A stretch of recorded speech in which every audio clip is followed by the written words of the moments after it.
ভাত রান্না করার পর আমরা প্রত্যেকেই তো ভাতের ফ্যানটাকে ঝরিয়ে নিই, কিন্তু অনেক সময় দেখা যায় কাপড় দিয়ে আমরা যখন ভাতের হাঁড়ি ধরে ফ্যানটা ঝরাই, অনেক সময় হাতে আমাদের ফ্যান পড়ে যাওয়ার রিস্ক থাকে।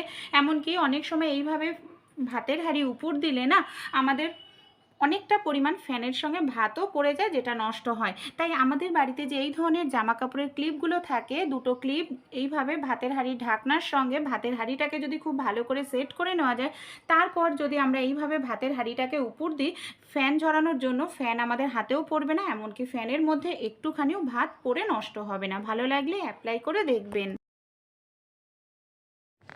গ্যাসের ওপর এখানে একটি পাত্রের মধ্যে আমি দিয়ে দিলাম সামান্য নুন। এবার জলটাকে হালকা গরম হলে এই জলের মধ্যে আমি দিয়ে দেব ডিম। ডিমটাকে কি করব, আমি 2 থেকে 3 মিনিট খুব ভালো করে ফুটিয়ে নেব। ডিমটা অনেক সময় গরম থাকলে তাড়াহুড়োতে আমাদের ছাড়ানোর প্রয়োজন হয়, এমনকি ডিমটা ছাড়ানো যায় না, বেশ কিছুটা অপেক্ষা করতে লাগে। কিন্তু এখন করতে লাগবে না, এরকম একটি বাটির মধ্যে ঢাকনা দিয়ে ডিমটাকে একটু যদি ঝাঁকিয়ে নেন, গরম ডিম দেখবেন খুব দ্রুত আপনার ছাড়িয়ে নিতে পারবেন, এমনকি আপনাদের কোনো রকম জলে ভেজানোর প্রয়োজন পড়বে না। দেখুন কত সহজ এই ডিমটা আমার ছাড়ানো হয়ে যাচ্ছে, এমনকি ডিমটা কিন্তু ভেঙেও যাচ্ছে না। এই ছোট্ট টিপসটি অ্যাপ্লাই করবেন যদি আপনাদের হাতে সময় না থাকে। আশা করছি এই ছোট্ট টিপসটি আপনাদের কাজে আসবে। দেখুন কত সহজেই আমি ডিমগুলো ছাড়িয়ে নিলাম।